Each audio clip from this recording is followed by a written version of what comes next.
प्यार क्या गीत है, इसे हर दिल को गाना पड़ेगा।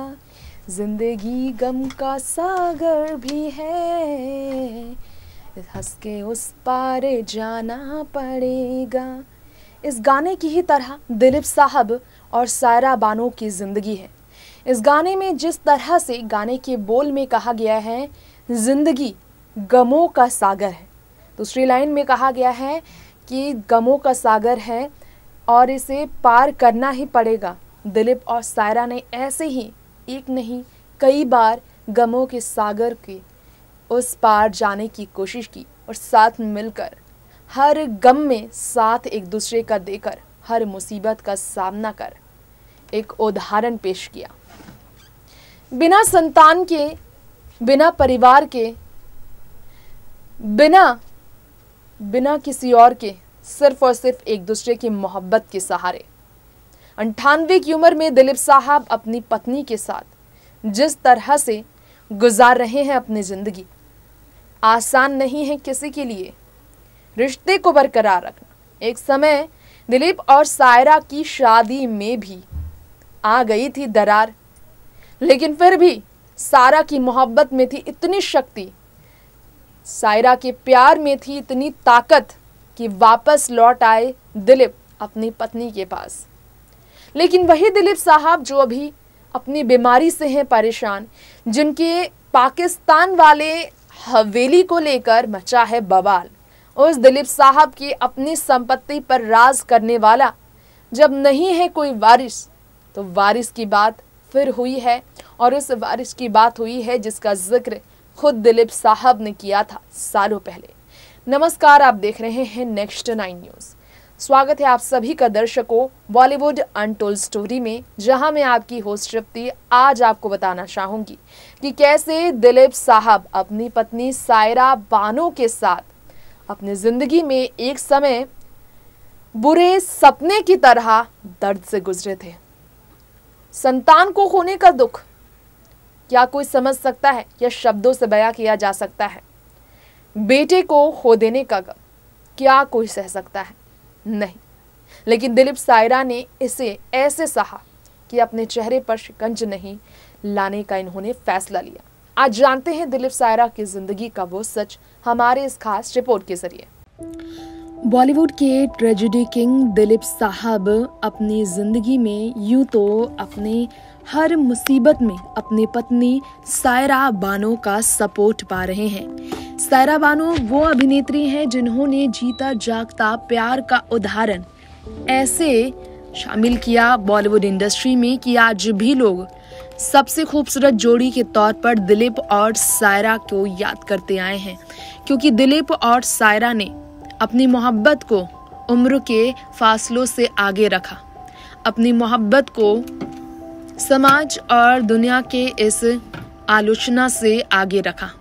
मोहम्मद यूसुफ खान, जिन्हें प्रोफेशनली दिलीप कुमार कहा जाता है, जिन्हें बॉलीवुड में फर्स्ट खान कहा गया है, जिन्हें ट्रेजेडी किंग भी रेफर किया जाता है, इंडियन सिनेमा में देखा जाए तो उस जमाने से दिलीप साहब काम कर रहे हैं जब वाकई में बॉलीवुड इंडस्ट्री में बड़े सितारों की कमी थी।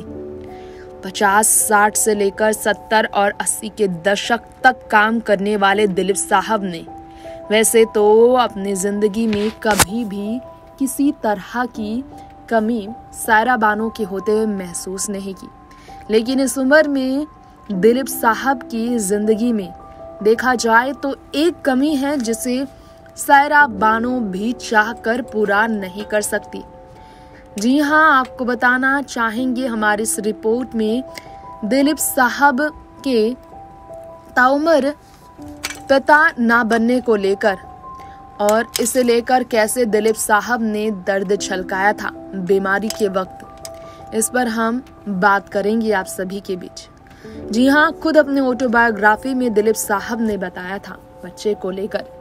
आज एक बार फिर से इसे लेकर सवाल खड़ा हुआ है, क्योंकि सब जानते हैं कि दिलीप साहब की पुश्तैनी हवेली, पाकिस्तान में उनकी पुश्तैनी हवेली को उनके एक नेफ्यू ने अपने नाम कराया है। लाखों रुपए उसके लिए मिल रहे थे उन्हें उस वक्त, और जिसे करोड़ों में उन्होंने खरीदा, और अब पाकिस्तान की सरकार की तरफ से उसे लेने को लेकर दिलीप साहब के नेफ्यू ने बड़ा सवाल खड़ा कर दिया है। अपने ज़माने के टॉप हीरो दिलीप साहब, जो कि 50 के दशक में भी 1 लाख रुपए लिया करते थे एक फिल्म करने के लिए, उस ज़माने में वाकई में बहुत ज़्यादा अरबों की संपत्ति के दिलीप साहब मालिक है, सब जानते हैं। लेकिन ये सब जानते हैं कि इन्होंने हर मुश्किल में अपनी पत्नी का सपोर्ट किया है। साल 1972 की बात है जब दिलीप साहब ने पिता बनने का सपना सजाया था। साल 1972 में उनकी पत्नी सायरा प्रेग्नेंट थी, पहली बार प्रेग्नेंट हुई थी। बहुत खुश थे दिलीप साहब कि वो पिता बनेंगे, उनकी अरबों की संपत्ति पर राज करने वाला वारिस आएगा। लेकिन अपने the substance and the shadow autobiography में दिलीप साहब ने ये बताया कैसे ये सपना उनका चूर चूर हुआ। खूब रोए पति पत्नी। दिलीप साहब ने कहा, the truth is that in 1972 my wife Saira Bano become pregnant for the first time. For the first time, she was going to become mother. She was very happy, and I was so high. This was the son we came to know later. जी हाँ, दिलीप साहब ने अपने किताब में लिखा है कि उनके बेटे का होने वाला था जन्म। जी हाँ, एक बेटे को जन्म देने वाली थी सायरा बानो। जब मिसकैरेज हुआ, दिलीप खूब रोए, सायरा बानो खूब रोई कि उनके बेटे को इस दुनिया में आते हुए देखने का जो सपना इन्होंने देखा, वो सपना अब टूट चुका है। दिलीप साहब ने उसमें लिखा था, Saira complaint of blood pressure in 8 months of pregnancy. सिर्फ 1 महीने की देरी थी। 8 महीने जिस बेटे को इस दुनिया में लाने के लिए हर मुश्किल से लड़ी सायरा, और जिस मुश्किल में दिलीप साहब अपनी पत्नी को संभालते रहे, जो तैयारियां उन्होंने की। दिलीप साहब अपनी पत्नी को संभालना चाहते थे। सर्जरी से भी पॉसिबल नहीं था कि संतान को इस दुनिया में लाया जा सके। जी हाँ, ब्लड प्रेशर की वजह से सफोकेशन हुआ, जिसके कारण उन्होंने अपने संतान को खोया। दोबारा सायरा कभी भी प्रेग्नेंट ना हो सकी। दिलीप साहब ने बताया था, उस वक्त सर्जरी पॉसिबल नहीं था। उस वक्त टेक्निक इतना ज्यादा डेवलप नहीं था, जिसके कारण दोनों ने अपने संतान को खोया, अपने दिल के टुकड़े को खो दिया। बच्चे का प्यार क्या होता है जिंदगी में कभी दिलीप साहब नहीं पा सके। इसके लिए ताउम्र वो तरसे रहे। लेकिन हाँ, एक सोलमेट क्या होती है, एक हमसफर क्या होता है, ये सायरा बानो से ज्यादा अच्छा दिलीप साहब को कोई और नहीं बता सकता था। नेक्स्ट 9 न्यूज़ से तृप्ति की रिपोर्ट। तो दोस्तों, दिलीप साहब और सायरा बानो के संतान के सुख के हमेशा के लिए टूट गए सपने पर हमने बात की।